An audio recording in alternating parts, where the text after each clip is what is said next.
প্রিয় দর্শক আসসালামু আলাইকুম। আপনারা সবাই দেখবেন আজকে বেগুনের ভর্তা কীভাবে বানাইতে হয়। তবে বেগুনটার আমি গ্যাসের চুলার মধ্যে ফুরছি, পুড়ে এখন কলে নিয়ে দইতাছি, দইয়ে একটু হালকা চিপ দেম যাতে পানিটা বার হয়ে যায়। পানি থাকলে ভর্তা ভালো হতো না। যখন বেগুনটা সিলাইতাছি, উপরে যে বাহলটা আছে এটা পুড়ে আছে, এখন এটা তো পুরবই, পুরা যাওয়ার পরে তো পুরাটাই সিলাইয়া এই যে দেখেন আমার বেগুন সিলানোর শেষে প্রায় সিলানো হয়ে গেছে। এখন বাটির মাঝে নিয়ে দেখতাছি, মানে বেগুনটা ভাঙ্গে দেখতাছি ভিতরে ফুকা আছে কিনা।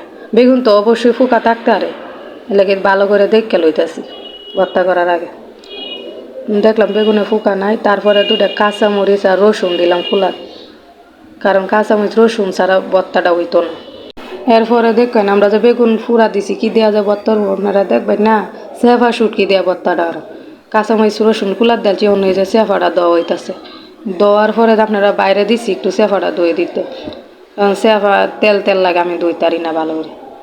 সেফাটা ভালো করে ধুইয়া তারপরে দেওয়া শেষ হয়েছে। এখন দেখবেন কুলার তেলতাছি একটা ফাতিলের মধ্যে, ছোটো একটা ফাতিলে কুলার দিতেছি যাতে ভালো করে।